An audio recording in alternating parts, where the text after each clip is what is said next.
My lords, Paradox has very kindly commissioned my services so that I may provide you with an overview of 3 significant galactic players who occupy our galaxy.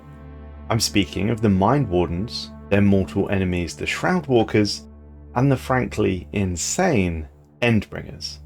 I'll start with the Mindwardens. The Mindwardens are, in brief, an anti-psionic faction. Once, they called themselves the Kiridine. They were a civilization born on the scarred world of Doham, and their minds were nearly consumed by a psionic corruption before they had even reached FTL technology. Their response was one of desperation and ingenuity as they constructed a device called the Ancient Ward. This was a planetary shield designed to nullify the psionic attack that they had been under for hundreds of years. Over millennia, this single act of survival would begin to harden into an anti-psionic ideology. When they reached the stars, they reforged themselves into the Mindwardens.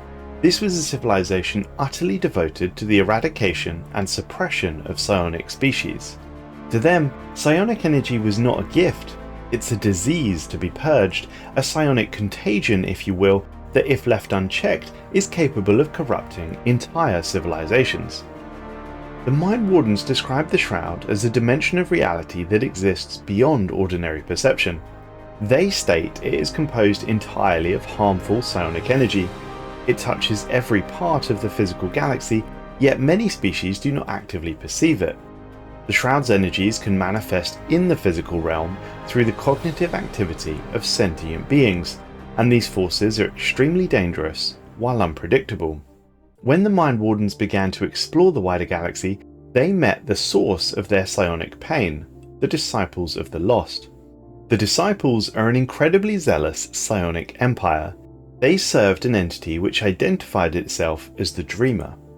We have very little information on the Dreamer. It does not appear to sit within the pantheon of known gods. Nevertheless, it produces an incredibly powerful psionic aura, and it was this aura that plagued the Mindwardens for so long before they managed to establish the Ancient Ward. Eventually, the Mindwardens began to construct Shroud seals in their star systems, which more or less had the same effect of the Ancient Ward. It protected the star system from this psionic aura.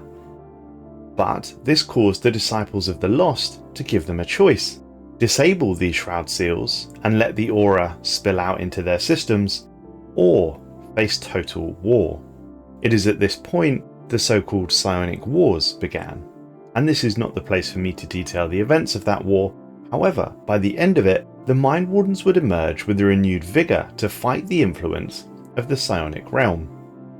Thus, the Mindwardens would then begin to set up and establish enclaves across the galaxy. These are independent cells, but they have a singular purpose: to combat the spread of the Shroud. They do this by selling services, from offering military assistance against psionic empires. They will dispose of Zro for you.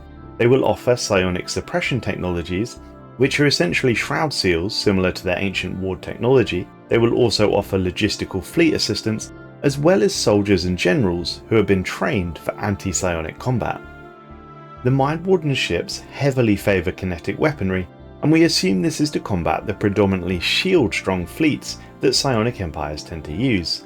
The Mindwardens can be very formidable opponents, and my recommendation is to try and keep these people on side, for while despite operating as a de facto guardian, they are no less zealous in their ideology than any psionic in the galaxy. Is the galaxy a better place for their existence? I would suggest yes. The Shroud certainly has the potential to bring out the worst in species, which brings me nicely onto perhaps the most zealous empire we've ever come into contact with, the Blessed Savantian Order, also known internally as the Endbringers. Make no mistake, these aliens have the potential to be far more dangerous than any fallen empire, the Chosen, the Great Khan, or the Voidworms.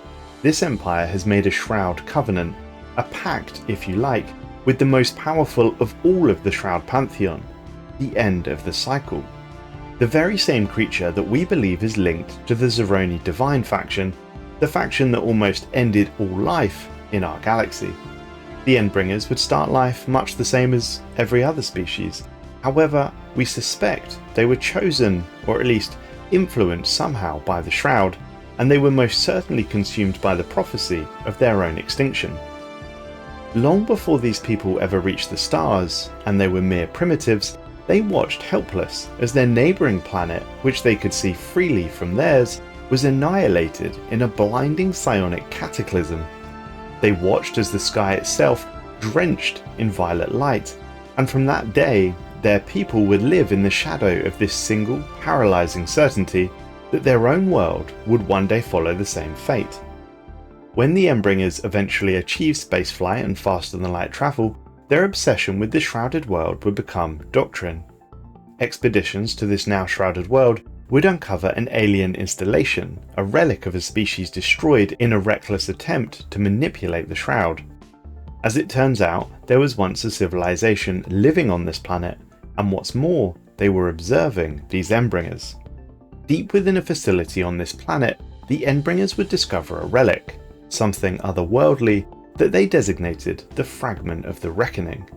This was a pulsating mass of psionic energy, and it leaked the residue of something clearly not from our realm. This discovery would change everything. Fate, it would seem, is a funny thing, and it remains unclear to our scientific community whether the relic corrupted them, or whether it was merely the catalyst they needed to push their madness and paranoia over the edge. Exposure to the fragment awakened a latent psionic potential in these Endbringers. At first it was curiosity, then revelation, and finally devotion. They would begin to hear a voice from the beyond, and it would speak to them. It promised rebirth through destruction. First, their scientists would start to succumb to these whispers, and these whispers were not the embrace of a lover. These whispers would tell them to do terrible, unthinkable things. These whispers demanded they mutilate their flesh, blind themselves to break their physical senses, all the better to hear the voice, and the voice would tell them that death was not the end, but merely an ascension to something far greater. It is around this time the Savantian order began to collapse in on itself. What was once a zealous and paranoid species went down a path they would not be able to turn away from. They officially would rename their empire as the Endbringers, and internally this cult spread like a wildfire. They began to construct temples dedicated to this voice. They called them Chambers of Silence, temples in which the ceaseless entity, who it would eventually become clear was indeed the end of the cycle, could better communicate with them. What began as a fairly honest scientific expedition to learn about their neighbouring world had snowballed into this madness. The end is rebirth, they declared, and the galaxy would suffer at the hands of this conviction. Eventually, the Endbringers managed to achieve a fully fledged covenant with the Reckoning, and it was here it revealed its true name and intent, the end of the cycle.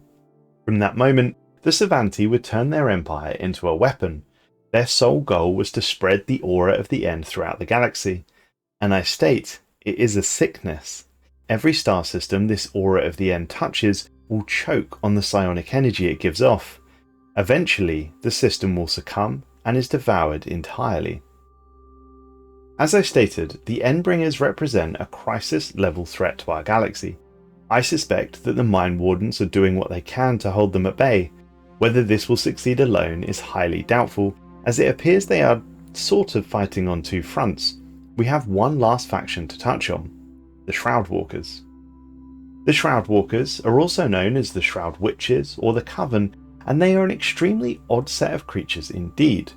At first, they appear nothing more than charlatans or tricksters, if you will. They will offer to read your fate, or even offer a teacher. The Shroudwalkers clearly have an affinity for the Shroud, and even have Shroud tunnels connecting to their enclaves throughout the galaxy. And rarely, you may even see a Shroud avatar patrolling their systems. Their intentions and their goal remains unclear though. But what we do know is that the Shroudwalkers are most definitely at odds with the Mindwardens, to the point where they will even not communicate with you should you have an excellent relationship with the Mindwardens. This is never a good indication of character in my view.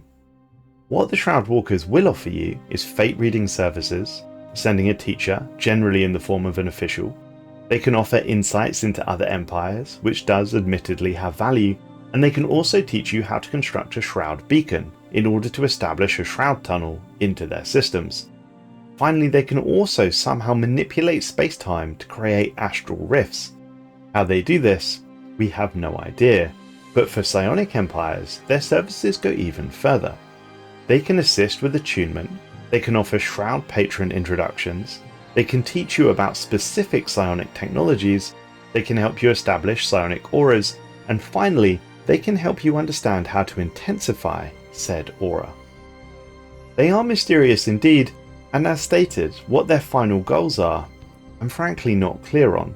Clearly they have an affinity for the Shroud, but they don't appear to be pushing the end of the cycle or the Eater of Worlds, or any patron in general.